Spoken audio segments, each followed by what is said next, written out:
Which pot will conduct heat faster and bring water to a boil faster? One covered in soot or a brand new shiny stainless steel? If you're interested in finding out, stay tuned. So recently, a viewer commented on one of my videos how I had mentioned that I enjoyed having my pots get sooty because they told stories. And the comment was that he had watched a video by Norwegian Bushcraft, and I'll provide the link up here, where he had talked about how a sooty pot creates a thermal barrier which slows down the heating process. So I had also watched that video, and I had wondered the same thing when he had made that statement. And intuitively, it does make sense. A sooty pot should create a thermal barrier which slows down the heat. However, Morris Kohansky, famed survival and bushcraft instructor, has said that a sooty pot will heat with twice or half the amount of fuel. So he likes to have his pot sooty. Well, I thought I could put that to the test. Now, this is no way going to be a scientific test. I'll show you the pots that I'm going to use. I'll show you my setup. I am doing it in the kitchen today over an alcohol stove, mostly because I want to get the controlled effect of having no external variables like wind or firewood and heat differentials and that type of thing. So let's get it set up and put this to the test. Okay, for this test I have two different but very similar pots, and I'll explain. So for the first test I'm going to use my well-loved, well-used 12 centimeter zebra billy pot or loop-handled pot, and as you can see it is heavily covered in soot and grime from being in the woods. I do wipe it down occasionally, but I never clean it down to bare metal. This pot has been with me a lot of years, and it is virtually one of my favorites. In fact, I love this pot so much that it made it into my top 5 bushcraft picks in a recent video. So that's the first one that we're going to be using. The second pot is brand new to me. This is the Camel Will. Well, it doesn't actually have a name other than Camel Will brand, but it is almost virtually identical in size. Now, I know they look different, but what makes them look different is the lids on top, where the lid on top of the zebra pot is raised above the lip. The one on the Camel Will pot is recessed into the pot slightly. But the internal dimensions, especially the diameter, is within 2 millimeters of each other, with the slightly larger diameter being given to the zebra billy pot.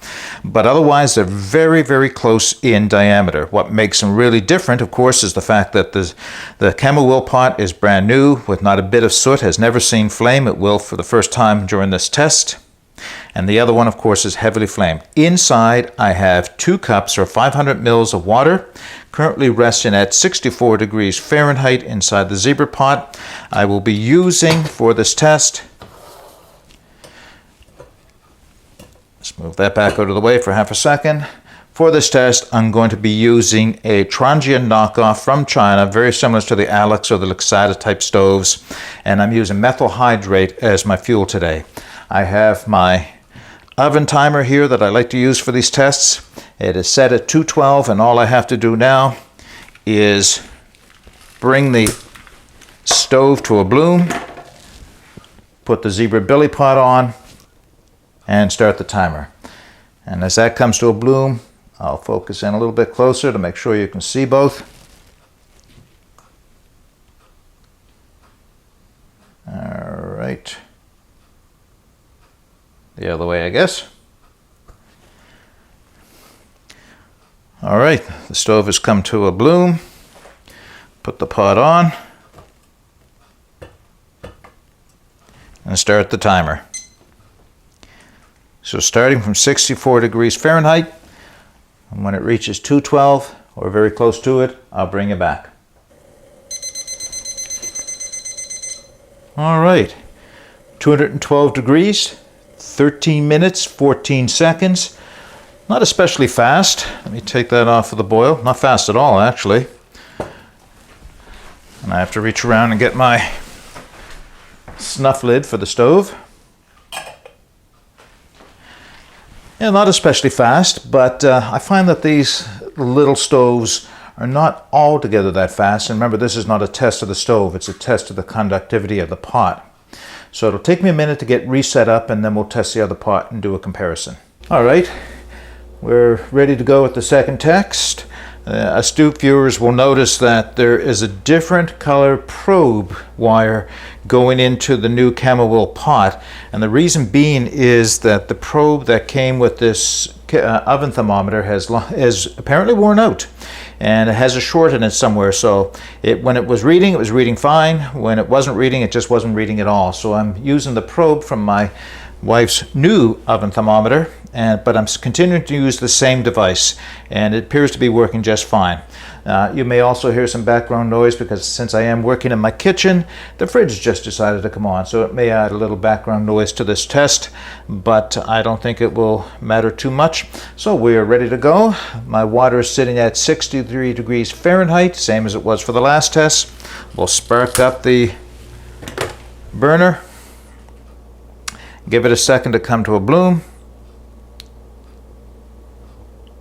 And when it does, I'll place the pot on it and start the timer.